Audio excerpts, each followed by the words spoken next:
आप जो सामान दीपावली पर्व पर ख़रीदते हैं वो तो आप ख़रीदेंगे ही। बहुत सारी जो सामान्य चीज़ें हैं मैं ऐसा मानकर चल रहा हूँ कि वो तो आप ख़रीद ही लेंगे। लेकिन जो विशिष्ट चीज़ें दीपावली पर आपके घर में होनी चाहिए, आपके पूजा घर में होनी चाहिए, मैं उनके बारे में ही आपको बता रहा हूँ। उन पर आप ध्यान करें और कोशिश करें जो भी संभव हो सके ले लें। नहीं मिल पाए तो कोई बात नहीं, ऑनलाइन शॉपिंग से बचें। अभी समय है आपके पास थोड़ा सा, तो 2-4 दिन में जो अपने पुराने दुकानदार हैं गांव गली में, मोहल्ले में, शहर में, उनसे कोशिश करें मंगवाने की, तो वो सामान सस्ता और अच्छा भी मिलेगा और ठीक रहेगा। तो सबसे पहले शुरुआत करते हैं हम। आपको जो चीज़ रखनी चाहिए अपने पूजा घर में, तो आपको दीपक देखिए, घी और तेल तो आप ले ही लेंगे, ये तो मैं मान के ही चल रहा हूँ कि गाय का घी आपको मिल जाएगा शुद्ध, और सरसों का तेल आप ले लेंगे। तो आपको कुछ दीपक लेने चाहिए। कुछ दीपक सबसे पहले प्रदीप्त करते हैं ना, तो ये दीपक ले सकते हैं आप। इस तरह का दीपक ले लें, थोड़ा छोटे साइज़ का है, ये थोड़ा सा बड़े साइज़ का है, ऐसा दीपक ले लें। इसमें सादा दिया जिसमें पत्तियां थोड़ा से ब्यूटिफिकेशन के लिए उन्होंने बना दिया है, इसमें बिना पत्तियों का भी आता है, ऐसा दीपक भी आप ले सकते हैं। ऊर्ध्वगामी लेने का प्रयास करें। और कुछ दिए आप जो हैं वो लेटे वाले दिए भी ले सकते हैं, क्योंकि दीपावली पर हमने जो हमारा इफेक्ट ऑफ कैम्फर लैंप है उसमें हमने दीपक के बारे में बहुत विस्तार से बताया है, उसको भी एक बार देख और समझ सकते हैं। जैसे बत्ती लेटी भी लगेगी, क्योंकि दीपावली पर कुछ दिए हमें कम से कम 8 दिए या 9 दिए पितरों के लिए भी जगाने चाहिए, तो वो लेटे हुए होंगे। और जो सुख समृद्धि, यश, वैभव, कीर्ति और अपने घर में सुख संपत्ति के लिए बढ़ाएंगे, वो दिए आपके पास ऐसे होने चाहिए जिनमें ऊर्ध्वगामी पिन हो। बीच में आप कलावी की बत्ती लगाएंगे और फिर वो इसमें घी या तेल भरेंगे आप। ये 2 दिए कोशिश करें ऐसे बड़े ले लें, थोड़ा सा बड़े साइज़ का ले लें, जिसमें 150 ग्राम, 100-150 ग्राम, 200 ग्राम तक घी आ जाए। 2 दिए लें। अपने मुख्य द्वार के एक दिया बाईं ओर रखें। सरसों के, जब आप जैसे घर में एंटर कर रहे हैं तो घुसते समय आपके उल्टे हाथ पर सरसों के तेल का दीपक जगेगा। घुसते समय, आपके घर में प्रविष्ट होते समय, घर में जाते समय उल्टे हाथ ऑन द लेफ्ट आप जगाएंगे सरसों के तेल का दीपक, और घर में घुसते समय, प्रविष्ट होते समय ऑन द राइट हैंड, दाहिने हाथ पर आप जगाएंगे घी का दीपक। ये दोनों दीपक, इसके नीचे छोटी सी रंगोली बना सकते हैं, कुछ चावल लगा सकते हैं, हल्दी की, सिंदूर की बहुत अच्छी छोटी रंगोली बना करके उस पर इन दियों को रख सकते हैं। ये बड़े दिए, 2 बड़े दिए भी लेने चाहिए। मिट्टी के भी ले सकते हैं, मिट्टी में बहुत तरह के दिए आने लगे हैं, डिज़ाइन वाले दिए भी आते हैं। मिट्टी के दिए ले लें और भी अच्छे रहते हैं। मिट्टी के दिए का यही एक बात होती है कि उसको फिर एक दिन जगाने के बाद अगले दिन उसको बासी झूठा माना जाता है, फिर नया दीपक लगाना पड़ेगा आपको। तो काफ़ी सारे दिए आपको लेने चाहिए। अगर मिट्टी का आप लेते हैं, मेटल का लेना है तो फिर से आप उसको साफ करके इस्तेमाल कर सकते हैं। दीपक आपके हो गए। कलावे की बत्ती, जैसे मैंने बताया, जो नए साथी जुड़े हैं वो थोड़ा देख लेंगे कि कलावा, ये बटी बटाई बत्तियां बाजार में मिलती हैं, तो कलावे की बत्ती आप ऐसी ले लें। मौली भी बोलते हैं इसको। इसका छोटा सा पीस काट लें और काट करके उसको फिर आप दीपक में लगाएंगे, और दीपक में लगा करके फिर इसको आप जगाएंगे। ये सुख समृद्धि के लिए ये वाली बत्ती और ये वाला दिया होगा। और जो लेटे वाले दीपक आपने जगाना है, जो पितरों के लिए होगा, उसमें रुई की बत्ती का इस्तेमाल कर सकते हैं। बाकी किसी में रुई की बत्ती का प्रयोग आप नहीं करेंगे। ये तो दिए आप ले लें, कलावे की बत्ती ले लें, रुई भी ले लें बाजार से, ये एक चीज़ हो गई। इसके बाद आप ले लें धूप ले लें, कोई अच्छी सी धूप देखें। अगरबत्ती बिल्कुल ना लें, अगरबत्ती में बांस लगा होता है, स्वास्थ्य के लिए ठीक नहीं होता। धूप बत्ती लें, स्टिक टाइप की जो होती है वो धूप बत्ती आप ले लें। बाजार में सूखी धूप मिलती है, बनी बनाई धूप मिलती है, वो हाथ पर रगड़ कर जो गीली धूप बनाते हैं उससे बचें। ऐसी सूखी धूप की स्टिक ले लें। इसमें पत्थर के एक छोटा सा स्टैंड साथ में लगा हुआ आता है, डब्बे में ही देती हैं कंपनियां, उसमें इसको रखें।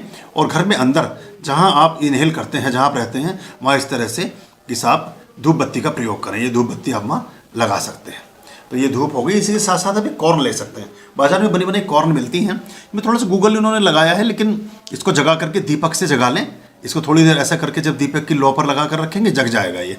और फिर इसको आप इसमें किसी मेटल के बेस में या किसी पत्थर पर या किसी धातु पर इसको आप रख सकते हैं, या अग्यारी में रख सकते हैं। ऐसी अग्यारी ले लें छोटी सी, इसमें आपने धूप रख दी, ये थोड़ी देर में सुलग जाएगी, फिर इसमें जो धुआं होने लगेगा पूरा अपना प्रदीप्त हो जाती है। जब ये आधी जग जाए, इसमें थोड़ा सा एम्बर या गूगल या कोई भी चीज़ डाल सकते हैं, और ये आपके लिए अच्छा काम करेगी। एक ऐसी अग्यारी भी ले सकते हैं जो अपने साइज, अपनी ज़रूरत के हिसाब से ले लें। ये थोड़ी आश्रम के हिसाब से तो बड़ी है, आप इसमें छोटी भी ले सकते हैं। फिर इससे पूरे घर में प्रदक्षिणा करने में, आपको परिक्रमा करने में आसानी हो जाती है। तो ये आपका दीप हो गया, धूप हो गया। अब एक शंख भी आपको चाहिए। एक शंख तो होता है बजाने वाला शंख जो घरों में होता है, लेकिन दीपावली पर दक्षिणवर्ती शंख की पूजा की जाती है। दक्षिणवर्ती शंख पर हम अलग से एक श्रृंखला बनाएंगे, उसमें शंखों के बारे में विस्तार से बताएंगे। मैं आपको सिर्फ चीज़ों के बारे में बता रहा हूँ, अगर आपको उपलब्ध हो सके एक दक्षिणवर्ती शंख ले लें। ये छोटा भी मिलता है, छोटा सा भी ले सकते हैं, बड़ा भी ले सकते हैं। जैसा आपको आसानी से सुविधाजनक ढंग से मिल जाए। ये बंद होता है, ये दक्षिणवर्ती हो तो दाहिने हाथ में पकड़ने वाला शंख होता है और बजाया नहीं जाता, तो इसको ये एक तरफ से बंद होता है, इसलिए इसको दक्षिणावर्ती बोलते हैं। ये शंख हो गया आपका, दीपक हो गए। एकाक्षी नारियल ले लें, एकाक्षी नारियल ले लें, एक आंख वाला नारियल, छोटा सा नारियल होता है, इसमें लक्ष्मी का वास माना गया है। एकाक्षी नारियल अगर आपको मिल जाए तो बहुत अच्छा है, अरेंज कर लें। एकाक्षी नारियल आप ले लें, थोड़ा सा केसर ले लें, शुद्ध केसर, सैफरान ये आप ले लें और छोटी सी डिब्बी भी घर में रखें, उसमें इसको रख लें। एक शुद्ध क्रिस्टल की स्फटिक की एक माला ले लें, ये आपकी लक्ष्मी के जाप करने में काम आएगी, या भगवान विष्णु के जाप भी इस पर कर सकते हैं आप। इसी के साथ एक माला और लें जो कमलगट्टे की माला होती है। कमलगट्टे की माला पर आप श्री सूक्त का पाठ कर सकते हैं, भगवान विष्णु का जाप कर सकते हैं, लक्ष्मी का जाप कर सकते हैं। लक्ष्मी विष्णु के जापों के लिए अति श्रेष्ठ मानी गई है। और माला के जाप में सुमेरु को पार नहीं करना है, वो आप जानते ही हैं, दूसरी विधि में हमने डाला हुआ है। तो ये कमलगट्टे की माला हो गई। थोड़े से लूज पीस कमलगट्टे के ले लें, आधा किलो के आसपास या 250 ग्राम के आसपास। ये कमलगट्टा इस तरह का, ये कमल के लोटस सीड होता है, कमल के फूल का बीज होता है, इससे ही कमल का फूल उदित होता है। और ये आप थोड़े से ये ले लें कमलगट्टे, ये आपको, इसको आप देसी घी में, गाय के घी में थोड़ा सा पांग लें, घी में लगा कर रख लें, और ये आपके आहुति देने में काम आएगा, आहुति देने में काम आएगा, और लक्ष्मी के जहाँ लक्ष्मी जी की पूजा करेंगे वहाँ रखने में काम आएगा। ये आप ले लें, ये आपके लिए अच्छा रहेगा। इसी के साथ अगर संभव हो तो एक स्फटिक का, शुद्ध स्फटिक का, क्रिस्टल का एक श्रीयंत्र ले लें। श्रीयंत्र, ये मेरे छोटे यंत्र आपको दिखा रहा हूँ ताकि इजीली हो जाए, तो ये संभव हो सकता है, देख लें। ऑनलाइन शॉपिंग से बचें, दुकानदार से लें। इसकी एक चांदी की प्लेट अगर बनवा सकें तो अच्छा है, या बाद में बनवा लें। अभी सिर्फ एक यंत्र ले लें, उसको किसी पीले या लाल कपड़े पर भी रख सकते हैं, और इस तरह से इसका एक स्टैंड बन जाता है, उस पर आप इसको रख सकते हैं। ये हो गया। एक चांदी के लक्ष्मी गणेश ले लें, जो होलो नहीं होने चाहिए, अंदर से खोखले नहीं होने चाहिए, वो अंदर से भरे हुए होने चाहिए, भारी होने चाहिए, छोटे बड़े किसी भी आकृति के हों। और मूर्ति लेते समय चाहे वो मिट्टी की मूर्ति लें, लकड़ी की लें, प्लास्टिक की ना लें, सिरेमिक की ना लें, कोई भी चीज़ प्लास्टिक की ना लें। ये चाइनीज़ मूर्तियाँ आती बिल्कुल ना लें, उसमें कोई प्राण तत्व नहीं होता, कुछ भी काम नहीं करती है आपके पूजा घर में, सिर्फ मन का भ्रम होता है बस। कोई कागज़ वागज़ की चित्र लगाने से भी कुछ नहीं होता, प्लास्टिक के चित्र लगाने से कुछ नहीं होता, इनको बिल्कुल ना लगाएं, इससे कोई लाभ आपको नहीं मिलेगा। उससे अच्छी तो मिट्टी की मूर्तियाँ ले लें, मिट्टी की बनी बनाई मूर्तियाँ आजकल खूब मिलती हैं। लक्ष्मी गणेश दाहिनी ओर गणेश जी को विराजित करेंगे, बाईं ओर लक्ष्मी जी होंगी। आपके दाहिने हाथ पर, जैसे आप ऐसे सामने से देख रहे हैं, तो दाहिने हाथ पर गणेश जी होंगे, और गणेश जी के ही दाहिने हाथ पर फिर लक्ष्मी होंगी, वो आपके यानी देखते हुए आपके लेफ्ट हैंड पर हो जाएंगे। लक्ष्मी गणेश ले लें, शुद्ध लें, ठोस लें, ये आपका ये चीज़ें हो गई। और इसके साथ थोड़ी सी पीली कौड़ी ले लें, पीली कौड़ी अरेंज करने की कोशिश करें, अगर पीली कौड़ियाँ मिल जाएं। और इनको असंख्य रखते हैं, इनकी संख्या नहीं लेनी चाहिए, वेट से लें। 1 किलो ले लें, आधा किलो ले लें, 250 ग्राम ले लें, 100 ग्राम ले लें, जितनी भी आपने ले ली है ये ले लें। अभी सिर्फ चीज़ों के बारे में बता रहा हूँ कि क्या क्या लेना है, फिर उसको कैसे उपयोग करेंगे इसके बारे में आपको बताऊँगा दूसरे अंक में, शीघ्र ही आपको दूसरे अंक में बताऊँगा। थोड़े से वैजंती के बीज ले लें, अगर मिल जाएँ। वैजंती की माला बनती है, वैजंती के बीज होते हैं, वैजंती पौधा होता है, उसके बीज को वैजंती के बीज बोलते हैं। और एक संभव हो तो शालिग्राम ले लें, ये भगवान विष्णु का वास होता है इनमें, शालिग्राम में। शालिग्राम पर अलग से एक अंक पड़ा हुआ, उसको आप देख सकते हैं विस्तार से समझने के लिए। शालिग्राम ले लें, इनको आप रखेंगे वैजंती के बीजों के साथ। थोड़े से मखाने भी अपने पूजा घर में रखें। बाकी जो चीज़ें आप लेंगे वो नहीं बता रहा हूँ, मैं मानकर चल रहा हूँ कि वो सब चीज़ें आप लेंगे ही। ये आप चीज़ें, ये सब चीज़ें ले लें। तो ये इन सब चीज़ों के उपयोग आपको मैं बताऊँगा कि कैसे आप पंच पर्व में, जो 5 पर्व होंगे, जो हमारे धनतेरस से प्रारंभ होकर के और भैया दूज तक खत्म होंगे, उनमें किस तरह से इन चीज़ों का प्रयोग करेंगे। ये कुछ चीज़ें ऐसी हैं जो आपके पूजा घर में होनी चाहिए, यदि आप सोचते हैं कि आपको पूरी तरह से सुख समृद्धि और बरकत प्राप्त हो सके। इसी के साथ एक काम और करें कि अपने बैंक से या जहाँ से भी संभव हो नई करेंसी लेने का प्रयास करें।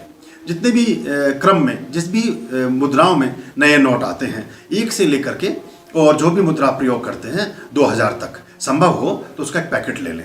मतलब एक गड्डी सबकी ले लें, नहीं है तो 10 के नोट की गड्डी ज़रूर उसमें होनी चाहिए। 10 के नोट की गड्डी ज़रूर रखें अपने पूजा के घर में, और अदरवाइज अगर आप बाकी भी ले सकें तो अच्छा रहेगा। जो संभव है, जो कर सकते हैं वो कर लें। और जिस भी देश में जहाँ भी रहते हैं वहाँ की करेंसी के जितने भी क्रम हैं उनको ले लें। गड्डी नहीं ले सकते तो एक नोट नया सभी करेंसी का अपने पूजा घर में रखने का प्रयास करें। उसको प्रतिनिधित्व करना चाहिए उस करेंसी का। सिक्के, नए सिक्के ले सकते हैं, थोड़े सिक्के भी रखें। और इसके साथ जो आपके जितने भी डेबिट क्रेडिट कार्ड्स हैं उनको भी प्लेट में रख लें उस दिन। वो सब लक्ष्मी का ही स्वरूप होते हैं। अपनी चेकबुक रख सकते हैं, अपना पेन रख सकते हैं, जो पेन जिससे आप वर्ष भर लिखा पढ़ी करते हैं, अपना बही खाता बनाते हैं, अपना लेन देन करते हैं। ये सारी चीज़ें आपको पूजा घर में रखनी है। फिर मैं इनके उपयोग कहाँ कहाँ कैसे कैसे आप करेंगे इसके बारे में आपको बताऊँगा। तो अभी ये इतना इस अंक में आप यही ध्यान रखें। और आपको मैं ये भी बताता हूँ कि अपना जो पूजा घर है उसकी साफ सफाई पहले ही करके रखें, ताकि समय से पहले आपको उस दिन थकान ना हो और दिक्कत ना हो। दिए कुछ ज़्यादा ले लें, दीपक कुछ ज़्यादा खरीदें। और दीपकों की संख्या अगर हम इतनी रख सकें जितने हमारे घर का जो सबसे वरिष्ठ सदस्य है, घर का जो सबसे बड़ा हमारा व्यक्ति, घर का जो मालिक है, अगर उसकी उम्र 50 साल है तो 50 दीपक ले लें। अगर आप घर के हेड हैं और आप पति पत्नी के रूप में कह रहते हैं, आपकी उम्र 30 साल है तो 30 दीपक ले लें पीतल के, हर साल आपके काम आते रहेंगे। इनमें से कुछ दीपक, जैसे 9 दीपक घी के जगाएं और बाकी दीपक जो हैं आप वो, जैसे अगर 36 के क्रम में लें, 54 के क्रम में लें, ऐसा ले लें तो 9 का अंक बनना चाहिए। 9 अग्नि का भी अंक है और देवी का भी अंक है, 9 ही देवियाँ हैं।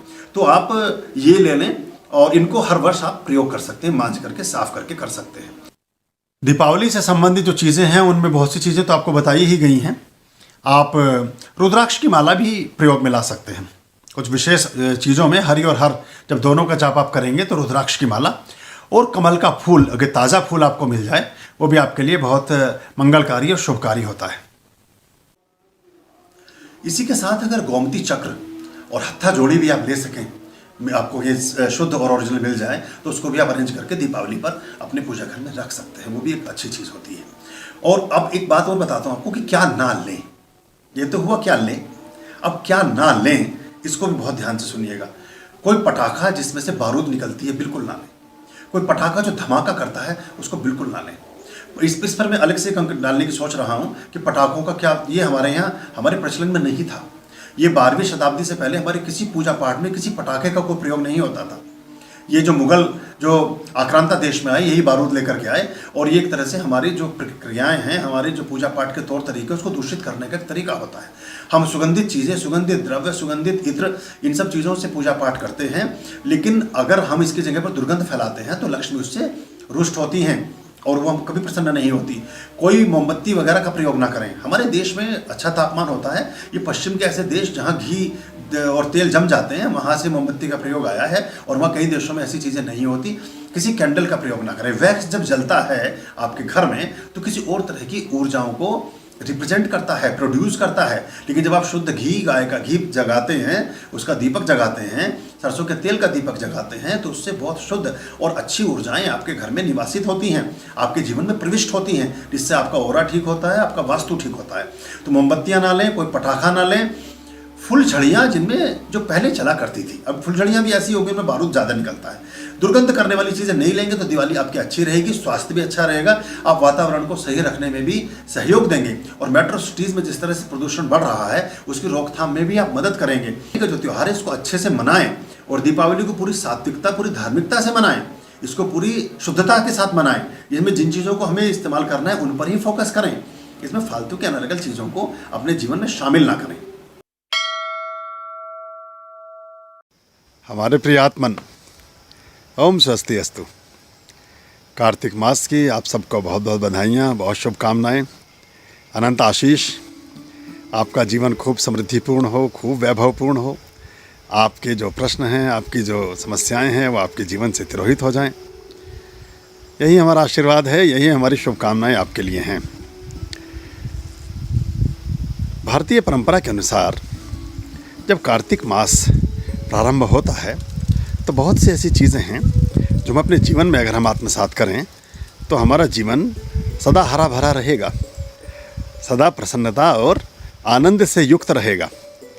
कार्तिक मास का क्या महत्व है, कार्तिक मास में क्या क्या आपको करना चाहिए, आइए इस पर चर्चा करते हैं। कार्तिक मास में श्री हरि की पूजा का विशेष विधान है। कार्तिक मास में माँ लक्ष्मी और भगवान विष्णु की पूजा का विशेष विधान है। और ऐसा कहा जाता है कि इस महीने में भगवान विष्णु और लक्ष्मी, श्री लक्ष्मी, महालक्ष्मी की पूजा करने से वर्ष भर आपके ऊपर कृपाओं का आशीर्वाद बना रहता है। कार्तिक मास में भगवान विष्णु और माँ लक्ष्मी की पूजा से विशेष फल प्राप्त होता है। तो इस महीने आप कुछ बातों का अगर ख्याल करें, कुछ उपाय अगर आप अपने अमल में ले आएँ तो आपका जीवन सदा निरोगी रहेगा, हरा भरा रहेगा, अच्छा रहेगा, समृद्ध रहेगा।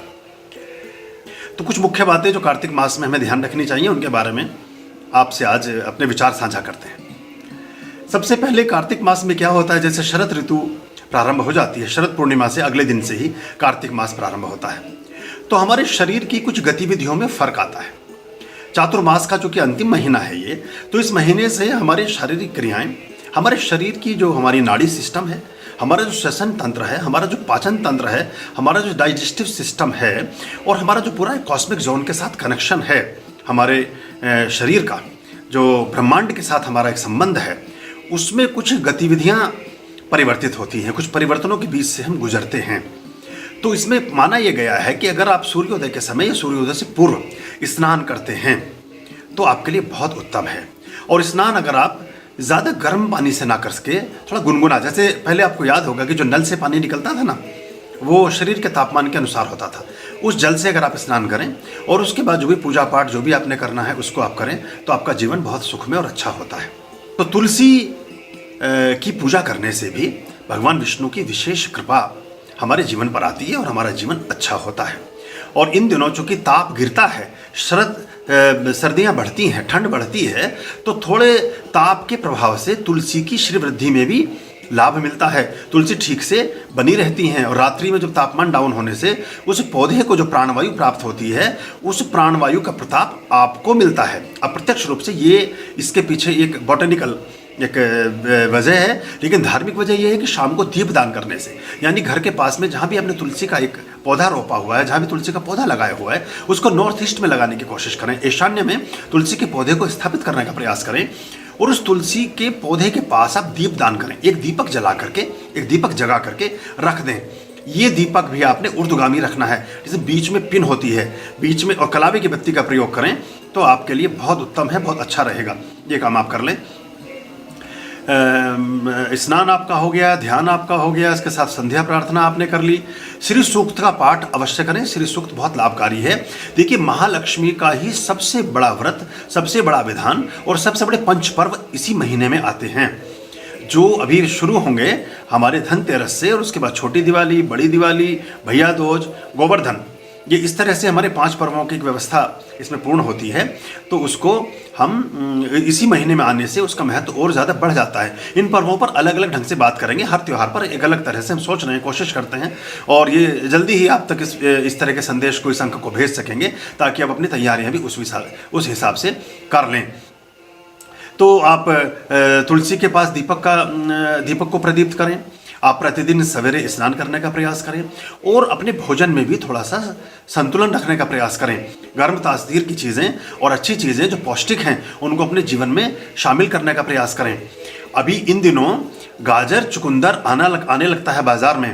गाजर, चुकंदर और टमाटर अगर अपने घर में आप इसका मिक्स करके एक जूस निकाल सकें तो ये छोटे बच्चों के लिए तो अमृत तुल्य है, स्त्रियों के लिए बहुत अच्छा है, उनके एनीमिया की प्रॉब्लम को समाप्त कर देगा। और पुरुष भी इसको पिएंगे तो उनके शरीर में एनर्जी और जो हीमोग्लोबिन की मात्रा है वो बढ़ जाएगी और उनका जीवन अच्छा रहेगा। पूरे दिन आप एनर्जेटिक महसूस करेंगे। घर में निकालना है, बाजार में नहीं पीना है।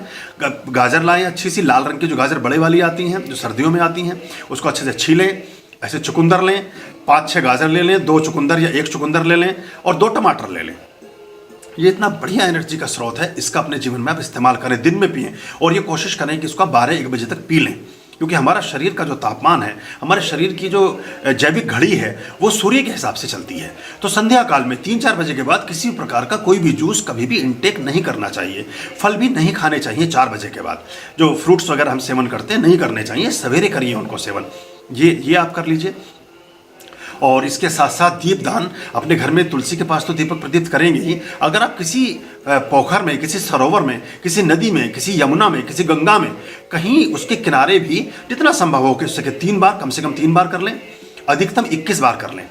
कि बहुत शानदार उपाय है। अगर आप अपना दीपदान करते हैं, एक पत्ता ले लें, एक पत्ता आता बड़ का या किसी भी चीज़ का पत्ता ले लें, एक कसोरा ले लें, या बनाया जो बाजार में एक दोना आता है वो ले लें। थोड़े से फूल रखें, कुछ चावल रख दें, अक्षत रखें और उसमें एक दीपक रख दें। मिट्टी का दीपक रखना है उसमें, जब घर में जगाएंगे तो किसी भी मेटल का, किसी भी तरह का दीप जगा सकते हैं। जब आप उसको जल प्रवाह करेंगे तो मिट्टी का दीपक प्रवाह करेंगे। और जल प्रवाह करते समय चूंकि अब यहाँ पूर्वज हमारे संबद्ध होते हैं, जो नदी है सबसे बड़ी हमारी पूर्व माता मानी गई हैं, सबसे बड़ी पूर्वज हैं जो नदी हैं हमारी। और इन्हीं नदी में जो ब्रह्मा जी ने जो क्रिया की थी और जो पितरों के विसर्जन का प्रक्रिया शुरू हुई थी वो गंगा के किनारे हुई थी। तो हमारे पितरों को भी रिप्रेजेंट करती है न गंगा नदी, यमुना नदी, ये हमारे पितरों को रिप्रेजेंट करती है। तो यहाँ दीपक में बदलाव आ जाएगा छोटा सा।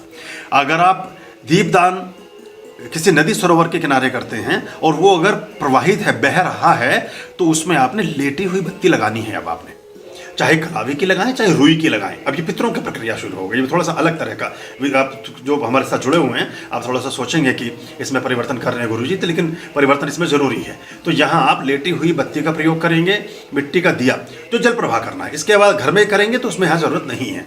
यहाँ तुलसी के पास दीपक लगाएंगे तो ऊर्ध्वगामी होगा, यह शुभत्व के लिए है। कुछ ऐसी चीजें होती हैं जिनको हम अपने जीवन से निष्कासित करना चाहते हैं। कुछ ऐसी चीजें होती हैं जिनके प्रति हम धन्यवाद करना चाहते हैं। कुछ ऐसी चीजें होती हैं जो हमारे जीवन में शिकायतों से भरी होती है, जिनसे हमारे जीवन में शिकायतें भर जाती हैं, उनका हम उन्मूलन करना चाहते हैं, उनको अपने जीवन से पृथक करना चाहते हैं। कुछ ऐसी चीजें होती हैं जिसके शुभत्व का, देवत्व का विस्तार हम अपने जीवन में करना चाहते हैं। कुछ ऐसी वस्तुएं, ऐसे तंत्र, ऐसी चीजें, ऐसे तत्व हैं जिनको हम अपने जीवन का हिस्सा बनाना चाहते हैं। सबकी प्रक्रियाएं, सबके विधान, सबके पोस्चर्स, सबकी मुद्राएं अलग अलग होती हैं। अगर इन चीज़ों को हम समझ लें, सीख लें, कर लें तो बहुत उत्तम है, बहुत अच्छा है। अगर आप दीपक में, मिट्टी के दीपक में गोघृत नहीं रख सकते और वो आपको लगता है कि संभव नहीं है और नदी के किनारे जाके थोड़ा बिखर जाएगा, कुछ हो जाएगा, तो इसका एक और भी उपाय है। यहाँ आपने ज्योत को प्रवाहित करना होता है। इसमें दूसरा एक विकल्प ये भी आता है कि आप एक मिट्टी के दीपक में एक कपूर की छोटी सी बड़ी टिक्की ले लें। आइसोबोर्नल फ्लैक्स यूज करना है, ये धुएं वाला कपूर नहीं। जो बाजार में ज़्यादातर मिलता है इसमें वैक्स होता है। जो हमारा एक वीडियो पड़ा हुआ है कि इफेक्ट्स ऑफ कैम्फर लैम्प, उसमें हमने विस्तार से बताया है कपूर के बारे में। तो यहाँ आपने कपूर की एक टिक्की रखें जो कम से कम 3 मिनट कम से कम जगी रहे, 2-3 मिनट जगी रहे। उसमें दीपक में कपूर की बत्ती रखें, उसको किसी पत्ते पर या दोने में रख करके उसे भी प्रवाह कर सकते हैं। ये भी बहुत अच्छा उपाय होता है और ये हमारे स्वास्थ्य के लिए और हमारे ऊपर किसी प्रकार का अगर कोई किया कराया है, कोई टोना टोटका है, उससे भी हमें मुक्ति देता है। तो ये आप कर लें। नारायण हृदय स्तोत्र का पाठ कर सकें तो अति उत्तम है। इस क्रम में आप सबसे पहले नारायण हृदय स्तोत्र का पाठ करेंगे, फिर लक्ष्मी हृदय स्तोत्र का पाठ करेंगे, फिर नारायण हृदय स्तोत्र के पाठ से ही उसको बंद करेंगे। ये इस दोनों तरफ नारायण हृदय स्तोत्र आता है और बीच में लक्ष्मी हृदय स्तोत्र आता है। जब आपको इस विधि विधान और इस सावधानी से करेंगे तो आपको लाभ उसका प्राप्त होना प्रारंभ हो जाएगा। और ये आप प्रक्रियाएं कर लें। विष्णु सहस्त्रनाम का पाठ आप कर सकते हैं। विष्णु सहस्त्रनाम का पाठ इस मास में बहुत अधिक लाभ प्रदान करता है। तो ये छोटी छोटी चीज़ें अगर आप कार्तिक मास में कर लेंगे तो आपको लगेगा कि आपके जीवन में बहुत सी चीज़ें अच्छी होने लगी हैं और आपके जीवन में शुभत्व का विस्तार हो रहा है, आपके जीवन में देवत्व का विस्तार हो रहा है, आपके जीवन में ईश्वरीय तत्वों का विस्तार हो रहा है। यही तो हमारा उद्देश्य है। जैसे आप दिवाली की भी पूजा कर रहे हो, अच्छा भाई भोग लगाया, हो गया काम। हाँ, वो नहीं, दिवाली जैसा इतना बड़ा त्योहार था, नहीं पूजा भी हुई है। हाँ। अभी हम 5 दिन बैठे रहते हैं, हमारा पूरा कमरा वो ऐसा पूरा, उसके अंदर मेट भी नहीं आती, कोई नहीं आता, पूरा कमरा ऐसा लगता है कि 5 दिन ऐसा लग रहा है 5 दिन दिवाली है। दिवाली में ऐसे अवशिष्ट पदार्थों को आपके साथ चिपका दिया गया जिन्हें हम समझ भी नहीं पाए और हमारे जीवन का हिस्सा हो गए और बच्चों को उसमें मनोरंजन दिखाई देने लगा। 13वीं शताब्दी से पहले हमारे पटाखे कहीं चले ही नहीं, किसी ऐतिहासिक ग्रंथ में मिलेंगे ही नहीं, किसी पेंटिंग में। देखिए अजंता एलोरा की जो गुफाएं हैं वो हमारे प्राचीनतम साक्ष्य हैं जिन्हें देखकर हम ये पता लगा सकते हैं कि 2000 साल पहले, 5000 साल पहले हमारी जीवन शैली कैसी थी। एक भी पेंटिंग में, एक भी चित्र में, एक भी उत्कीर्णित मूर्ति में कहीं भी कोई भी रानी राजा कोई फुलझड़ी नहीं चला रहा है, कोई पटाखा नहीं चला रहा है, कोई कुछ दिए जला के रख रहा है, वो हवन कर रहा है। ये सब के चित्र तो मिलते हैं, इस सब के तो पेंटिंग और इस सब के तो मूर्तियां मिलती हैं, लेकिन ऐसा कुछ नहीं था। तो ये दुर्गंध पैदा करो कि इनकी लक्ष्मी का दिन है ये शुक्रवार, अपने सारे काम शुक्रवार को शुरू कर दिए। यहाँ तक कि फिल्म भी रिलीज होती है तो उसका नाम वो शुक्रवार को होती है। आप और भी कुछ है तो क्रिश्चियनों ने भी माना तो गुड फ्राइडे की छुट्टी कर दी। हम फ्राइडे को भूल गए कि माता लक्ष्मी विष्णु का दिन था। हमारे लिए बहुत बड़ा दिन था ये, जो शुक्राचार्य ने जिसको स्थापित किया था। और 6 दिन एक तरफ थे और 7वां दिन एक तरफ था। हम उसको भूल गए, हमें भुला दिया गया वो चीज़।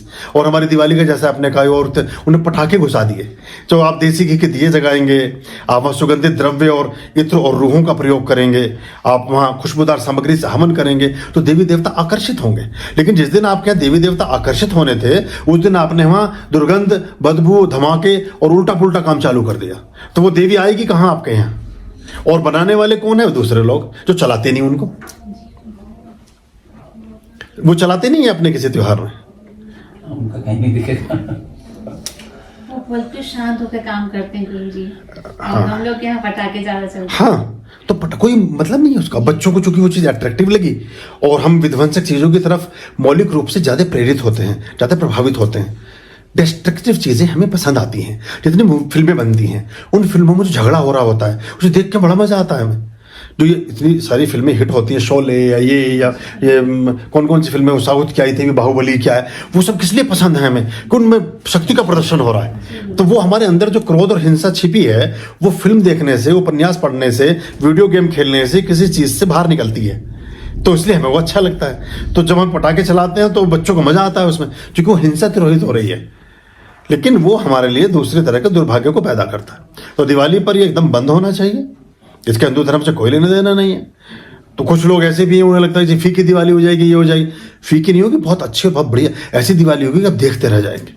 जितने पैसे का पटाखा ला करके और सारे वातावरण को खराब कर रहे हैं और अपने स्वास्थ्य को भी खराब कर रहे हैं, उतने पैसे का तो आप गाय के घी से या सरसों के तेल से आप दिए जगा कर रखें तो पूरा पूरा मोहल्ला आलोकित हो जाएगा आपका। वो आजकल दिए का तो सिस्टम ही खत्म हो गया। वो कैंडल उठाई और वो गलत है, वो वैक्स है। वैक्स लगा अब वो वैक्स आपके लंग्स को खराब करता है।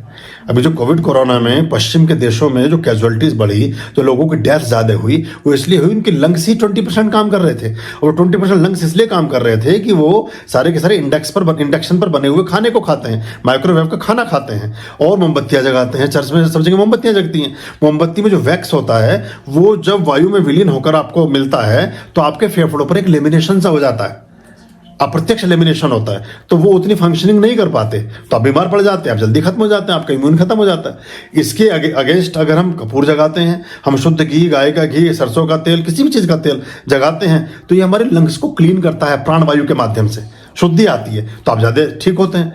150 करोड़ की आबादी में कितने लोग मरे? 1 करोड़ भी नहीं मरे, 1% का भी आंकड़ा नहीं है हमारे यहाँ। तो कितने हम भाग्यशाली और इसलिए रहे कि हम ताज़ी और इन चीज़ों में बिलीव करते हैं भारत में, और बाहर वो इसलिए दिक्कत है। तो मोमबत्ती सब बंद करने चाहिए। ऐसे वो केक है, कुछ है, इन सब चीज़ों से अलग हटने की जरूरत है। इसको ये समझने की जरूरत नहीं कि केक इसलिए बुरा है कि क्रिश्चियनिटी उसको मानती है, नहीं, उनकी मजबूरी है। हमें क्रिश्चियनिटी से लेना देना नहीं है। हमें बासी भोजन नहीं खाना है, इसलिए नहीं काटेंगे।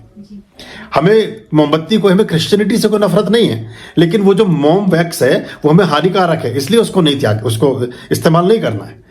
जो चीज़ें खराब हैं उन्हें जीवन से निकालो, जो अच्छा है उसे बढ़ाओ, बस। पहले तो केक काटते भी नहीं थे हम लोग, छोटे छोटे। तो हमें याद है कि मम्मी क्या करती थी कि वो चौकी पे बिठा देती थी, तिलक किया, 4 बूंदी के लड्डू होते थे, बढ़िया है, और 10 रुपए हाथ में रखते थे। हाँ वो भी ठीक है वो भी ठीक है, हो गया तुम्हारा बर्थडे। हाँ वो भी ठीक है, वो भी ठीक है। और ज़्यादातर आपने देखा होगा कि उसके साथ साथ कुछ ना कुछ बर्तन या कोई ऐसी चीज़ बच्चों को दिया जाता। कोई कभी उसको गिलास मंगा दिया, कभी उसको कोई टिफिन मंगा के दे दिया, कभी उसके लिए कोई और चीज़। तो उस बहाने घर में बर्तन भी बढ़ते जाते थे और बच्चों को ठीक रहता था। केक तो बनता ही बासी उससे, केक तो कभी हमने देखा ही नहीं, मतलब। हाँ, तो उसकी जगह आप जो मूंग की दाल का हलवा बना लें, सूजी का हलवा बनाएं, कोई और इतनी मिठाइयाँ हैं हमारे यहाँ, उस सबको बनाएं। धीरे धीरे बहुत परिवर्तन आ रहा है, बहुत लोगों ने त्याग दिया है उसको और आहिस्ता आहिस्ता इस तरफ आ रहे हैं। कितने साल का बच्चा वो उतने दिए जगा कर रखवाएं उससे, तो वो अच्छा होता है, जीवन भी अच्छा हो, आपको खुद भी अच्छा लगेगा। एक बार आप करके देखें, एक बार खूब 50,000 रुपये के पटाखे चला करके देखें और एक बार सिर्फ 5,000 रुपये का ये सात्विक पूजा कर्म करके देखें। फ्लावर्स लाएं और दिए जगाएं और सब करें, आपको अंतर खुद अपनी अनुभूति से अंतर आ जाएगा और आसपास में रहने वालों की प्रतिक्रियाओं से अंतर आ जाएगा। जो भी आपके इस चीज़ को नहीं भी मानता, मैं जब दिल्ली में पोस्टेड था तो मैंने नया वर्ष, हम दोनों ही नया वर्ष मनाते हैं। हम 31 जनवरी 1 जनवरी वाला भी मना लेते हैं और अपने प्रतिपदा वाला भी मनाते हैं। हम इतने संकीर्ण भी नहीं है हिंदू कि हम चीज़ों को ना माने। हम तो सभी को वसुधैव कुटुंबकम वाले लोग हैं, सब हमारे यहाँ से धाराएं निकली हैं। तो हमने जब 31 की नाइट को दिए जगा करके रखे तो वो जो और लोग थे उन्हें लगा कि ये तो बड़ी अद्भुत चीज़ थी और उनके बच्चे पटाखे और वो बच्चे उनके हमारे घर की तरफ अट्रैक्ट हों, वो हमारी बालकनी और पेड़ पौधे जिनमें सब में दिए लगे हुए थे, वो बार बार वो दरवाज़ा बंद करें, फिर वो दरवाज़ा पीटें कि हमें वो देखना है, हमें वो देखना है, वो क्या हो रहा है उधर अंदर, इतने सारे फ्लावर्स की मालाएं टंगी हैं, इतने दिए जग रहे हैं। तो अगली बार उन्हें करना पड़ा वही। मतलब वो दूसरे मजहब को मानने वाले थे, उन्होंने कहा इसमें कोई बुराई तो है नहीं भाई, पूजा पाठ तो हम कुछ भी नहीं कर रहे हैं, इसमें सिर्फ दिए तो जगा के रखने हैं। तो उन्हें इतना सुंदर लगा वो चीज़, रात में चूंकि होता है तो वो उसका एक ग्लैमर आता है। फिर वो अपनी ही बालकनी से सेल्फी खींच रहे हैं कि पीछे से दिए हमारे वाले उनके उसमें, तो उन्होंने फिर अपने जगह के रखे। उन्होंने कहा आपने अच्छी चीज़ लगा दी, अभी बच्चे हमारी जिद कर रहे हैं कि हम तो ऐसे करेंगे जैसे उनके यहाँ हो रहा है। तो ये धीरे धीरे परिवर्तन आता है जब आपको एक बार लोग देखेंगे कि आपने इतने सारे फ्लावर्स अपने दरवाजे पर सजाए हैं, इतने सुंदर दिए रखे हैं और बढ़िया सुंदर रंगोली बनाई है और सब वातावरण शांत और अच्छा है, तो आदमी आपको तारीफ करे। अब दिल से दुआ निकलेगी आपके लिए। लेकिन एक घर में बुजुर्ग है, बीमार है, लंग्स का पेशेंट है, उसके सांस की बीमारियां, दवाइयां चल रही हैं, उसे बेचारे को काली खांसी और उसे जो है टीबी की बीमारी है, और आपने रात को फुलझड़ी छोड़ दी 350 पटाखे वाली और रात को 2:30 बजे तक वो बजे, वो आपको पड़ा पड़ा बद्दुआ दे रहा है या बैठा बैठा आपको कुछ ना कुछ अपशकुन निकाल रहा है कि पता नहीं किसने किया है, ये पागल है ये। तो धीरे धीरे ये इन्वॉक काम करती हैं, वो बद्दुआएं लगने लगती हैं हमें जो हम बुरे काम से इकट्ठी करते हैं। हमारी दुनिया में आबादी बढ़ती जाएगी, दुनिया में पॉपुलेशन बढ़ेगी, रिसोर्सेज बढ़ेंगे, लोगों के कमाई के जरिए बढ़ेंगे, लोगों की फाइनेंशियल पोजीशन अच्छी होंगी, तो लोग अपने ऊपर पैसा खर्च करेंगे। तो सबसे पहले आदमी सामान्य रूप से पूरी दुनिया में सोना चांदी इस पर खर्च करता है, या जो जेम स्टोन्स है ये सब है, इनकी वैल्यू सदा सर्वदा रहती है। ये कभी, चूंकि जैसे मैंने बताया कि कंजप्शन बढ़ेगा और प्रोडक्शन कम हो जाएगा, धरती की एक सीमा है कितना आप निकालेंगे, इसलिए इसकी कीमत बढ़ती जाती है। तो अभी 1 लाख रुपए तोला तक सोना हो जाएगा और 5 साल के अंदर। तो ये तो चीजें जो आपने की, ये इसमें कुछ घट भी नहीं रहा है। और धीरे से पता चला कि आपने 1 लाख रुपए की अगर कोई चीज अपने यहाँ लेकर रख ली किसी अवसर पर, वो रखे 2 लाख 3 लाख की होती जा रही है, और 10-5 साल बाद, 20 साल बाद, 50 साल बाद अपनी संतान को भी उसे दे करके जा रहे हैं, तो 2-4-5 लाख का एसेट भी देके जा रहे हैं उसको। ये कभी ईश्वर ना करे उसके साथ कोई ऐसी घटना घटे तो एकदम हैंड टू माउथ नहीं है, वो उसको किसी तरह से चलाकर अपना काम कर सकता है। लेकिन मेरा अपना अनुभव यह है कि जब आप पूजा पाठ से संबंधित दीपक में, किसी भी चीज में कुछ भी खर्च करते हैं, उसे बेचने की नौबत कभी नहीं आती, क्योंकि वो ईश्वर है, वो बिक नहीं सकता है। मैंने भी कैलाश वाली एक बात शायद आपने पता नहीं वहां के देखा कि नहीं, तो कभी नहीं आएगा। आप अगर मन में कभी जैसे ही ऐसा लाओगे कि आज मेरी हालत ऐसी खराब हो गई, ऐसे तो कभी होगा नहीं, पर मैं एक बात कहता हूँ काल्पनिक ढंग से कि अगर ऐसा करोगे तो तुरंत कहीं ना कहीं से पैसा आ जाएगा, वो चीज आपके घर से नहीं जाएगी, क्योंकि वो डिटर्मिनेशन को पकड़ती है, आपकी फीलिंग्स को पकड़ती है। सोना और चांदी, हिरण्य वर्ण हरण्य में स्वर्ण रजस सृजाम, तो वो ये इसमें लक्ष्मी का वास होता है, और उसने आपको वर्ण किया तो इतनी जल्दी से आपको छोड़ेगी नहीं। वर्ण मुश्किल से करती है, पर पकड़ ले तो छोड़ती भी नहीं है। मतलब ये भी गुरुजी आपका शुक्रवार का दीपक का वो बादाम के तेल बहुत अच्छा। अभी कुछ 2-4-5 विधियां और है, मुझे समय नहीं मिल पाता कभी। वैसे तो बहुत सारी विधि है, पर मैं ये थोड़ा ये भी सोचता हूँ कि थोड़ा सा ये अभी जरा इंटरमीडिएट तक आ जाए, फिर जरा ग्रेजुएशन तक पहुंचे, फिर थोड़ा सा ये पोस्ट ग्रेजुएट हो जाए, फिर अब डॉक्टरेट, उसके बाद डिलीट और श्री सूक्त का हवन रोज कर सकती हूँ ना? करो ना, कमल गट्टे से करो उसको। वो फूट जाते हैं, लेकिन कोई बात नहीं, कोई बात नहीं। गाँव घृत में उनको डुबोकर रख दीजिए थोड़ा 10 मिनट पहले, और फिर एक चम्मच से उठाइए कि एक उसमें दाना आ जाए उसका, और घी भी आ जाए, और फिर उसको उसमें डालिए, कोई बात नहीं। वो सारे नहीं फटेंगे, वो जितने, हाँ, जैसे आप 50 कमलगट्टे का बीज डालेंगे तो उनमें से 5 अगर फटते हैं तो आपकी 5 प्रॉब्लम्स रिमूव हो रही हैं। अच्छा, हाँ, वो आपके 5 हर्डल्स समाप्त हो रहे हैं लाइफ में। मेरे वो फूट जाते हैं। हाँ, आपको दिख नहीं रहा है, लेकिन वो कुछ ब्रह्मांड में स्पार्क हो रहा है। अच्छा, वो आपको उसको खत्म कर रहा है। मैं सुबह ब्रह्म मुहूर्त में कर सकती हूँ? कभी भी करो, ये लक्ष्मी का कभी भी कर सकते, रात में करो, सवेरे करो, ब्रह्म मुहूर्त में करो। आपका जब मन ब्रह्म जैसा है और आपका सारा सिनेरियो, सारा सराउंडिंग्स बहुत अच्छा है, वो मुहूर्त ही ब्रह्म मुहूर्त है। और गुरुजी जो मेरे पास 2 श्वान है, मतलब कोई प्रॉब्लम नहीं, ऐसा है, वो मुझे चिपक, मैंने बोला मेरा पुण्य मत लो, चिपक के बैठ जाते हैं। हाँ, जब भी वो एनर्जी को, वो एक्चुअली इनविजिबल एनर्जी को देखते हैं। अच्छा, अभी जैसे हमारा रुद्री पाठ होता है, तो बहुत बार ये कुत्ते आप कभी पहचानेंगे नहीं, हमारे पास अपने आप आ गए, हमने किसी को पाला नहीं, बांध के भी नहीं रखते, आते हैं चले जाते हैं।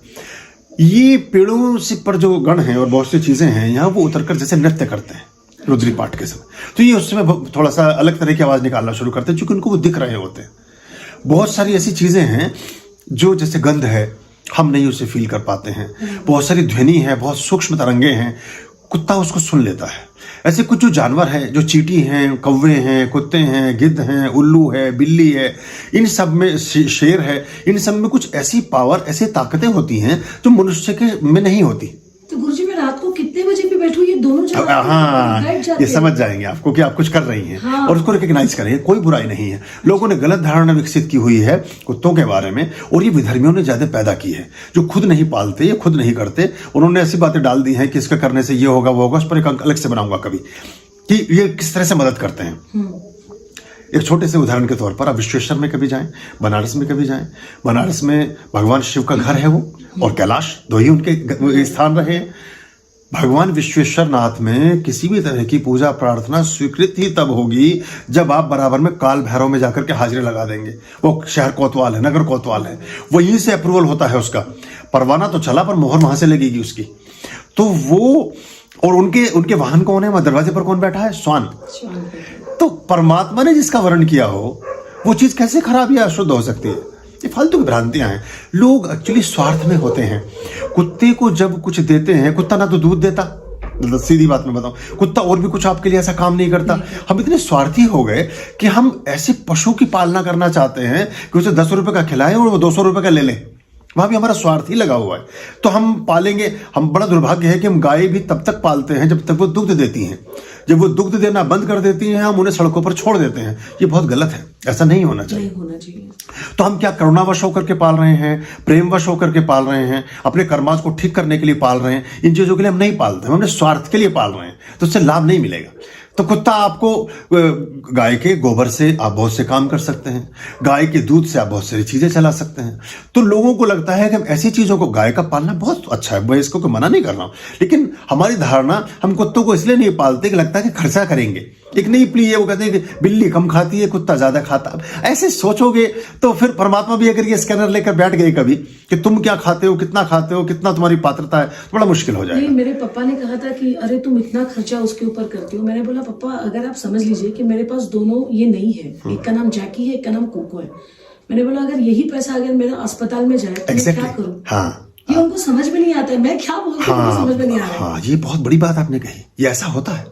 और ये क्या होगा, इनमें अगला सूत्र होता है। कुत्ता जब भी आपके पास आता है वो सूंघता है कि आपके शरीर में कोई ऐसी एनर्जी तो नहीं है जो आपके लिए खराब तरीके से प्रभावित करने वाली हो। उसको शक करता है वो। अच्छा। तो वो स्कैनर, वो आपके क्लीनिंग का काम कर रहा है। हाँ, वो काला वाला जो जर्मन शेफर्ड है वो ज्यादा सूंघता है। हाँ, तो वो आपकी बॉडी को क्लीन कर रहे हैं, आपके ऑरा को क्लीन कर रहे हैं। अच्छा। तो आज देखिए कितनी भी टेक्नोलॉजी का विकास हो गया हो पूरी दुनिया में, अभी भी बम का पता, किसी मादक पदार्थ का पता, किसी भी तरह के ड्रग्स का पता कुत्ते ही बताते हैं। कोई मशीन नहीं बनी आज तक, इंसान भी नहीं बता सकता है। वही एयरपोर्ट्स पर और पूरी दुनिया की सिक्योरिटी में वही रखे जाते हैं।